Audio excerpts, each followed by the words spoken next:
Одоо харж байгаачлан 860 мянга байгаа биз? Энэ бол жилийн өмнөх үзүүлэлт юм. Сүүлийн үед YouTube дээр AI ашиглан плейлист сувг ажиллуулж мөнгө олох боломж нэлээд их хэрэгдэж байгаа. Энэ сувгийн хамгийн анхны бичлэг яг 1 жил 6 сарын өмнө тавигдсан. Энд Style гэсэн хэсэг харагдаж байна. Энд зүгээр л пиано соло гэж орууллаа. Гэхдээ сайн хөгжим гаргахын тулд маш нарийн промпт бичих шаардлагатай гэж боддог. Гэхдээ үнэн дээр ямар ч шаардлагагүй зөвхөн үнийг оруулахад л болно. Ойн дунд тайван сууж байгаа мэт мэдрэмж төрүүлэх thumbnail хийгээд промпт оруулахад зураг гарч ирнэ. Дараа нь үүсгэсэн хөгжмүүдэд засварлах програмаар нийлүүлээд 1 цаг 30 минутын урттай плейлист болгож экспортлоод YouTube-д оруулахад л үндсэндээ контент бэлэн болно. 안녕하세요. 안녕하세요. Плейлистээр орлого олж байгаа 350 мянган дагагчтай ютубер байна. Түүний ажиллуулж байгаа сувг нь YouTube дээр мөнгө олох боломжтой зүйлсийг танилцуулдаг сувг байгаа юм. Өөрөөр хэлбэл AI ашиглаад YouTube-ээр хэрхэн амархан мөнгө олохыг заадаг сувг байгаа юм. Тийм болохоор байнга судалгаа хийдэг нь сүүлийн үед юу тренд болж байна, юу хүмүүсийн сонирхлыг татж байна гэх мэт. За тэгээд энэ хоёр хүний хоорондын яриаг товчлоод гол зүйлийг нь тайлбарлах юм бол плейлистийн зах зээл чинь аль хэдийн дүүрчихсэн юм биш үү гэж асуухад тийм ээ өрсөлдөөн ихтэй. Гэхдээ өрсөлдөөн их байна гэдэг нь орлого байхгүй гэсэн үг биш. Үүнийг энгийнээр тайлбарлавал дахианы ресторанаар жишээ авч болно. Дахианы ресторан аль хэдийн маш олон байгаа. BBQ, BHC гэх мэт олон брэндүүд олон жил зах зээл дээр байгаа. Гэсэн чинь брэндүүд гарч ирсээр зарим нь бүр маш амжилттай болж байгаа. Яагаад гэвэл хүмүүс аль хэдийн дахиад идэх дуртай болсон. Тиймээс заавал хүмүүсийн огт мэддэггүй шинэ бүтээгдэхүүн бий болгох шаардлагагүй харин хүмүүсийн аль хэдийн хүсэж байгаа зүйл дээр нь өөрийн гэсэн ялгарл давуу тал бий болгоод тэгж чадах юм бол шинээр зах зээлд орж болно. Продакт гэсэн BBQ, BHC-гээс нэлээд хожуу гарч ирсэн. Гэхдээ одоо өөрийн гэсэн байр суурьтай болсон. Копины салбарч муу адил. Edia копи анх гарч ирэхэд хүмүүс хямдхан гэдэг зүйлд дуртай байсан. Тэгээ өөрөөр хэлбэл шинэ брэнд амжилттай болохын тулд заавал шинэ салбар бий болгох шаардлагагүй гэж хэлж байна. Харин хүмүүсийн дуртай хүмүүсийг хэрэглэж их мөнгө зарцуулдаг зүйл рүү очиж мөнгө олох боломжтой гэсэн үг. Харин онлайн бизнесийн давуу тал нь үүнээс ч илүү их хэмжээний мөнгө шаарддаггүй. Харин нэг давуу зүйл байгаа нь хөгжим бүтээдэг AI байнга хөгжиж байна. Үнэн дээр тэр 2-3 жилийн өмнөөс плейлистээр мөнгө олдог гэдгийг мэддэг байсан. Тэр үед ч байнга туршиж үздэг байсан гэн. Сугаа хүртэл монетайз хийлгэж чадсан гэн. Гэхдээ том хэмжээний мөнгө олж чадаагүй. Харин одоо AI тасралтгүй хөгжөөд зүгээр л нэг товч дарахад л өндөр чанартай хөгжим гарч ирдэг болсон. Гэхдээ мэдээж зөвхөн нэг товч дараад дуусахгүй. Тэр хөгжмөөрөө жинхэнэ мөнгө олохын тулд юу хийх ёстой гэдгийг маш чухал зүйлүүд бас байгаа гэж хэлж байна. Тэр одоо 89 оных 36 настай. Тэрээр YouTube-ыг яг 22 оны 12 сараас эхлүүлсэн. 34 настайдаа YouTube-ыг эхлүүлсэн юм байна. Тэрнээс өмнө тэрээр эмийн компанид 7 жил ажилласан гэн. Эмийн компанид шаргуу ажиллаад энэ зардаг байсан. Түүний анхны цалин муугүй байсан. Жижиг дунд компани байсан ч анхны цалин татвар нийгмийн даатгал гээд хасаад гар дээр ойролцоогоор 2.5-аас 2.6 сая вон орчим авдаг байсан гэн. Тэр үед бас оюутны зээлийн төлөлт хасагддаг байсан гэн. Гэхдээ цалингаар ажиллаад явна гэдэг бүгд мэдэн дээ. Амьдрал яг өөрийн хүснээр болдоггүй. Тэр үед багийн менежер нь их сайн хүн байсан гэн. Гэхдээ ажилд орсон эхний өдрөөсөө л өөрийнхөө цалин хэлэхэд миний цалин жилийн 70 сая вонд авдаг гэж ярьдаг байжээ. Магадгүй түүнийг урамшуулах гэж хэлсэн байх. Тэр үед 20 гаруй хүн настай байсан байна. Тэгээд дотроо би 10 гаруй жил ажиллаад энэ хүний түвшинд хүрнэ. Түүнд энэ үнэхээр нэг л төсөөлөгдөхгүй санагдсан. Тэгээд энэ зам биш юм байна гэж бодоод ажлаа чин сэтгэлээсээ хийсээр байсан ч хажуугаар нь маш олон төрлийн нэмэлт ажил хийж эхэлсэн гэн. Үнэхээр маш олон зүйл туршиж үзсэн. Тэгээд тодорхой хэмжээнд бэлтгэгдснийхээ дараа бүрэн хэмжээгээр бизнес хийхээр ажилласаа гарсан байна. Гэхдээ эхэндээ анхлан бизнес эхлүүлж байгаа учраас хүний аз гэдэгт итгээд шууд томоор орсон гэн. Тэгээд үр дүнд нь маш их хэмжээний өрөнд оржээ. Тэгээд зээл нь бүр 2 тэрбум вон хүртэл гарсан. Тэр үед азар тийм хэмжээний зээл авч чадсан ч зүгээр л амьсгалаад сууж байхад сар бүр 10 сая воноос дээш зөвхөн хүү төлөх шаардлагатай болсон. Тэгэхээр тэр үед тэр маш их бодсон сар бүр 30 сая вон олж байж л энэ бүхнийг шийдэж чаднаа гэж тооцоолсон байна. Тэр 2017 оноос хойш YouTube-ыг үзэгчийн хувьар маш их хэрэглэж ирсэн. Тэгээд тэр үед YouTube миний амьдралыг өөрчилсөн гэж ярьдаг хүмүүс маш олон байсан гэн. Тэгээд маш энгийнээр бодсон. Сард 10 сая, 30 сая вон олъё гэвэл яг одоо юу хийж чадах вэ? Эмч биш, өмгөөлөгч биш. Тэгээд шууд тийм хэмжээний орлого олох боломжгүй. Тийм мэрэгчлээ болохын тулд хэдэн жил шаардагдана. Тэгээд тэрээр за алдсан ч гэсэн үндсэн хөрөнгөөрөө л хохирно.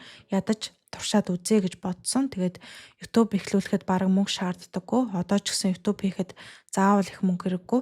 Харин AI гэх мэт хэрэгслүүд ашиглах юм бол харин ч амархан болсон.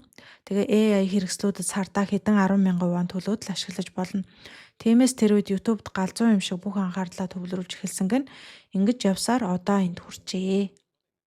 Тэрээр өөрөө YouTube-ыг удаан хугацаанд хийж платформын алгоритм, контент үзэгчийн зан төлөв зэргийг нэлээд сайн судалсан байна. Тиймээс энэ туршлага нь плейлист хийхэд маш их хэрэг болсон гэж хэлж байна.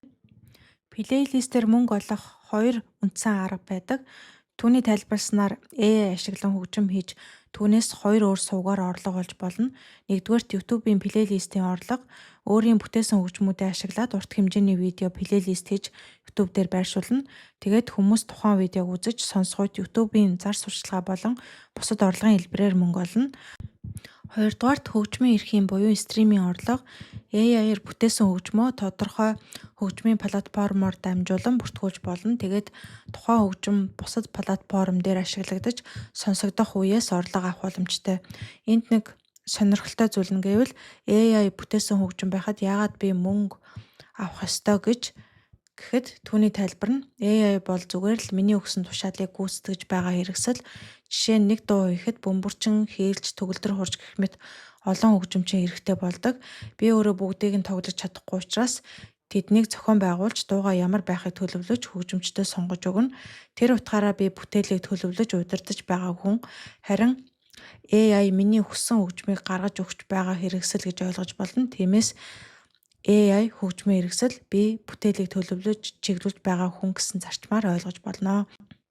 Харин хамгийн чухал зүйл бол плейлист хийхэд бас нэг том алдаа байдаг. YouTube дээр плейлист гэж бичиж хайхаар маш олон төрлийн хөгжим гарч ирнэ. Гэхдээ тэдгээрийн дотор алдартай дуучид, уран бүтээлчдийн дууг ашигласан плейлистүүд маш олон байдаг.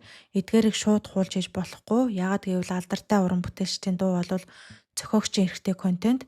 AI ашиглаад өөрийн хөгжмөө бүтээж тэр хөгжмөөрөө YouTube плейлистийн орлого олохын зэрэгцээ хөгжмийн платформудаар дамжуулаад нэмэлт орлого олох боломжтой. Гэхдээ бусдын ялангуяа алдартай уран бүтээлчдийн дууг хуулж ашиглах биш, эрхийн асуудлаа зөв шийдсэн өөрийн контент дээр ажиллах нь хамгийн чухал юм аа. Энэ видео одоо 860,000 үзэлттэй, харин жилийн өмнө тавигдсан байна.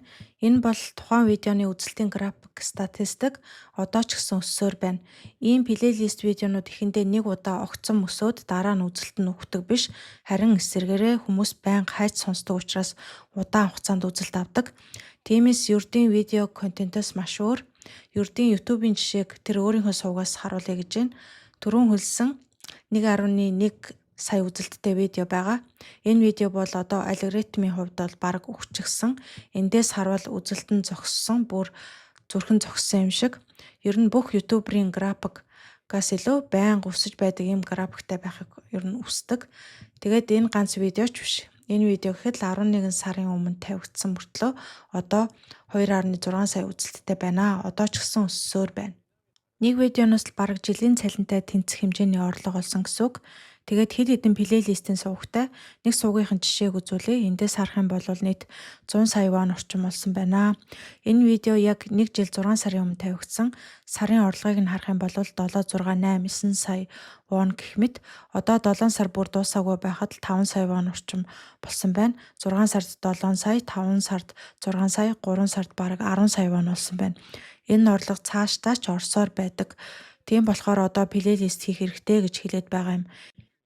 Эхлээд Google руу ороорой. Үнэхээр амархан, бүр гайхмаар амархан байгаа. Эхлээд Suno AI гэж хайна. Плейлист сонирхдаг хүмүүсийн хувьд ихэнх нь Suno AI-г мэддэг байх.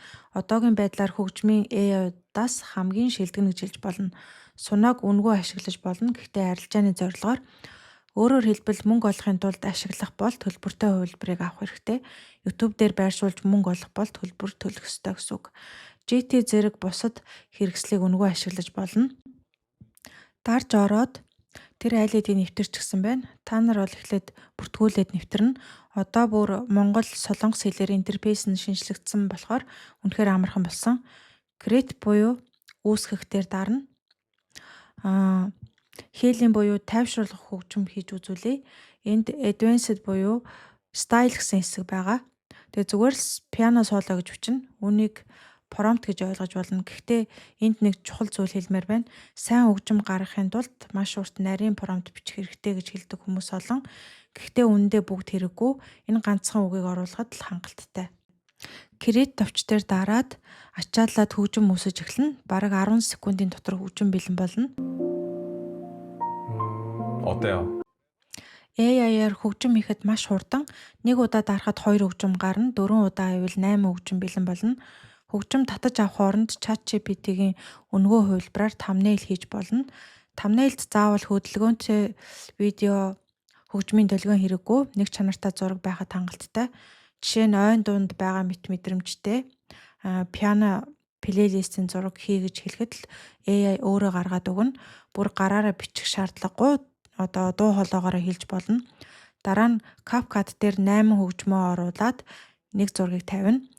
Хөгжим нийлээд 18 минут болсон бол Ctrl+C, Ctrl+V хийгээд давтаад 1 цагаас 1 цаг 30 минутын урттай плейлист болгож болно. Тэгээд экспорт хийн. Өөрөөр хэлбэл техник талаасаа маш энгийн. Сунуу AI-аас бусад хэрэгслүүдийг өнгөө ашиглаж болно. Гэхдээ хамгийн чухал нь видео хийх биш. YouTube дээр зөв keyword ашиглах, гарчиг, description, hashtag зэрэг хайлтаар хүмүүст хүрэхэд маш чухал. Тиймээс компьютер дээр хийх нь илүү тохиромжтой. Орлогын хувьд шууд хэд хоногийн дотор их мөнгө олно гэж харах хэрэггүй. Piano зэрэг плейлистийн хувьд доор хаяж 3-6 сар тогтмол хийх зорилготой байх нь зөв. Гэхдээ сэдвээ зөв сонгож аз таарах юм бол маш хурдан өсөх боломжтой. Жишээ нь нэг сувг анхны видеогоо оруулснаас 19 хоногийн дараа монетайз авсан байна. Мөн YouTube-ийн орлогоо хүлээх хугацаанд хөгжмийн эрхийн орлогоор мөнгө олох боломж бат. 좋다. Миний хувьд энэ бичлэгийг үзээд AI ажлын ихэнхийг хийж өгдөг болсон. Харин бид зөв чиглэл, зөв keyword өгөөд тууштай ажиллах хэрэгтэй. Ингэж чадвал бусдаас нэг компани цалингаас хамааралгүй өөрийн орлогын их усүрийг бий болгож болно. За тэгээд надтай хамт байж энэ хүртэл үзсэнд баярлалаа. Хэрвээ бичлэг таалагдсан бол subscribe дарж комент үлдээгээрэй. Баярлалаа. Баяртай.